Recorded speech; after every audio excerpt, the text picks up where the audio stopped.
praise cause you rose and defeated the grave. I'll praise cause you're faithful, praise cause you're true, praise cause there's nobody greater than you. I'll praise cause you're sovereign, praise cause you reign, praise cause you rose and defeated the grave. I'll praise cause you're faithful, praise cause you're true, praise cause there's nobody greater than you. Praise the Lord, oh my soul. Praise the Lord, oh my soul. Praise the Lord, oh my soul. Praise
And if he goes to the left, then we'll go to the left. And if he goes to the right, then we'll go to the right. We're gonna jump, jump, jump, jump in the river. Jump, jump, jump, jump, everybody. If he goes to the left, then we'll go to the left. And if he goes to the right, then we'll go to the right. We're gonna dance, dance, dance, dance in the river. Dance, dance, dance, dance, everybody. If he goes to the left, then we'll go to the left. And if he goes to the right, then we'll go to the right. We're gonna jump, jump, jump, jump in the river. Jump, jump, jump, jump, everybody. If he goes to the left, then we'll go to the left. And if he goes to the right, then we'll go to the right. We're gonna shout, shout, shout, shout in the river. Shout, shout, shout, shout, yeah. Deep cries out, deep cries out to you. Deep cries out, deep cries out to you. We cry out to you, Jesus. The deep cries out to you. The deep cries out to you. We cry out to you, Jesus.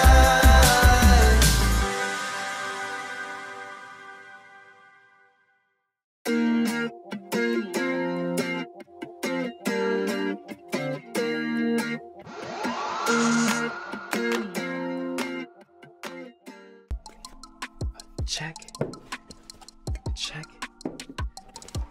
Wait, where's the food color?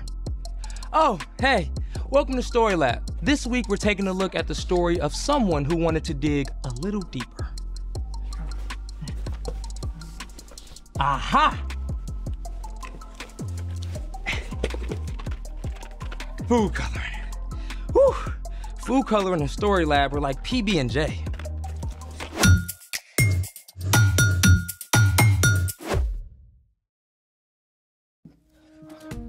Hey, I'm Carter, and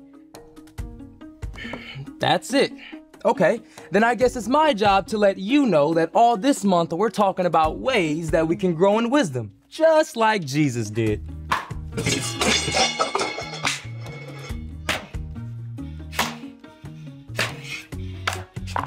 And I'm Zeke. Little late, superhero. What? You said we're taking a deep dive into the ocean today, so I'm ready. I meant deep dive into knowledge about the ocean, not actual water. Oh, so I don't need a snorkel? We're only using this much water. Well, let's make it. Today, we're exploring the ocean layers on land. We'll use our imagination and some of these supplies. For this activity, we will need 5 jars of water, sea salt, food coloring, scrap construction paper, and a syringe with a tube, or a funnel in a large straw will do. Is this for breathing underwater? First things first. Step 1, add salt. This first jar will get no salt, the next will get 2 spoonfuls, then 4, then 7, then 9.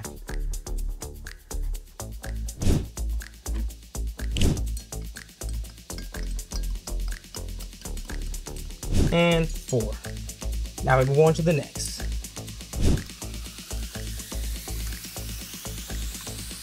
And 7. All right, and the last one.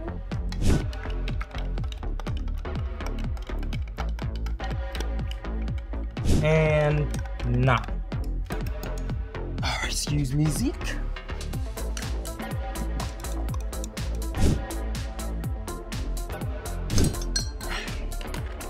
Hey, the ocean is saltwater, right?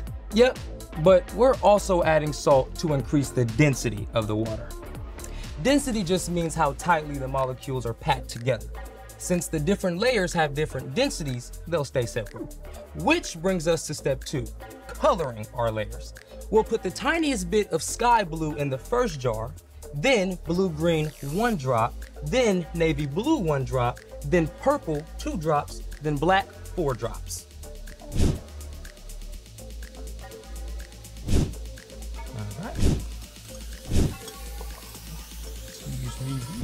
So I'm thinking the ocean layers go this way instead of that way. Step 3, the layers all go in here, carefully. Now, Each colored salt solution represents one layer of the ocean. We'll start at the bottom with the darkest water, the trenches. Carter, I'm always willing to be in the trenches with you. Thanks, Zeke.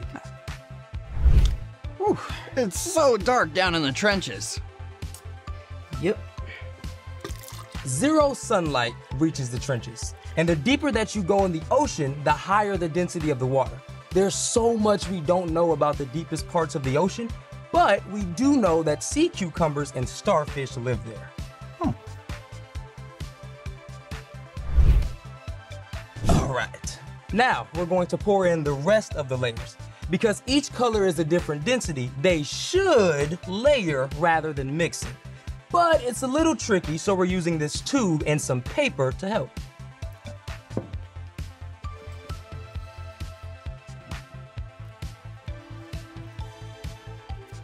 There. All right, next layer, the abyss. I feel like we're doing very delicate sea surgery. Peering into the depths of the abyss. This zone is where many types of squid and shrimp live.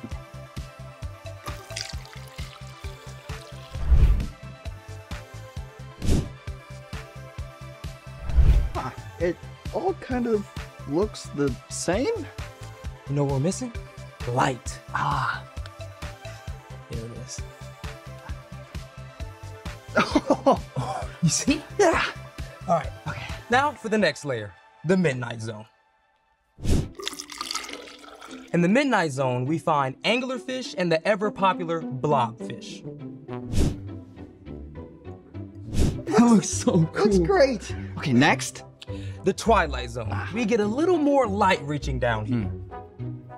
Here you go.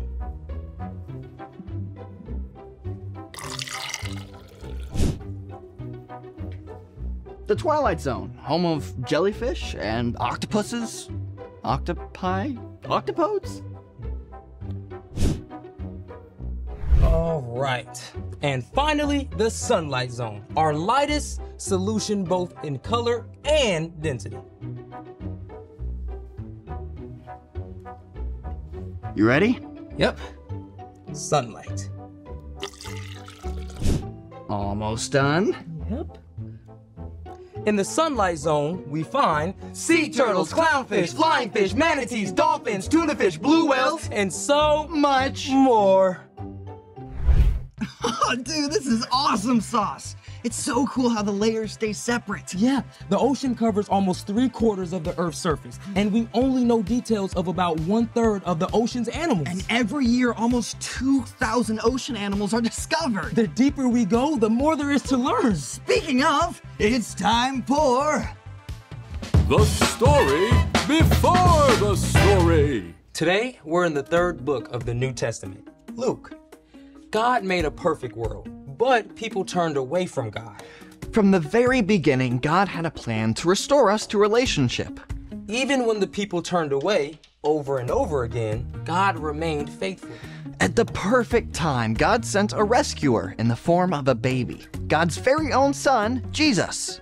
Even though he was God's son, Jesus was born to an ordinary family in an ordinary town. Which is where our story starts. Take it away. Hey everyone, I'm Brian. Jesus grew up in an everyday family in a small town. His family had traditions just like families today do special things each year to celebrate holidays. Every year, Jesus and his family would travel to Jerusalem to celebrate the Passover.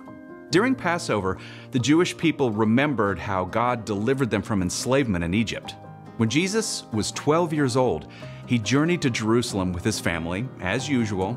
They probably spent the week with family and friends and very likely shared a special Passover meal together. At the end of the week, Jesus' family started the long trip home. But after the first day of travel, they discovered something. Jesus was nowhere to be found. You told him when we were leaving, right? Of course I did. Everybody knew. Mary and Joseph had probably assumed Jesus was with cousins or friends somewhere in the group of travelers. No one has seen him all day. Did we really leave him behind in Jerusalem? We have to go back, right now. Mary and Joseph raced the whole way back to Jerusalem. By this time, 12-year-old Jesus had been without his parents for several days. Any news? Nothing. None of our family or friends have seen him anywhere. He's got to be somewhere. We haven't looked there. The temple? At last, Mary and Joseph climbed up to the temple, and sure enough, Jesus, my son! Jesus, have you been here all this time? This young man has been asking us questions. Pretty impressive ideas, too. We're frankly amazed by what he understands. Jesus, we've been looking everywhere. Why didn't you tell us where you were going? Why were you looking for me? Didn't you know I had to be in my father's house? It's time to go home now. Come back anytime. Jesus returned home to Nazareth with his parents and continued to obey them. As he grew up, he became wiser and stronger and more pleasing to God and to people. The end. That's crazy. Jesus was without his parents for days in a big city. What did he eat? Where did he sleep? Well, Luke does not record that part of the story. So what's our part in the story? Jesus is God's own son, and he looked for and grew in wisdom. Now, if Jesus did that, then it's definitely important for us to look for wisdom too. Wisdom is finding out what you should do and doing it. Okay, I know how to look for stuff, like my shoes. But how do we look for wisdom? Oh, well, you can think of wisdom like a buried treasure that you really have to dig for. Wisdom isn't just being smart or knowing things. Wisdom is knowing what to do with what you learn. Yeah, like I can know that eating veggies will help me stay healthy, but that doesn't matter if I keep scarfing down junk food. You gotta actually eat those carrots and hummus. Great example. You can also gain wisdom from your mistakes. I put off studying for a test last week. Then I had to stay up super late to study, and I was so tired I didn't do great on the test anyway. So wisdom for you will be starting to study ahead of time for the next test. For reals.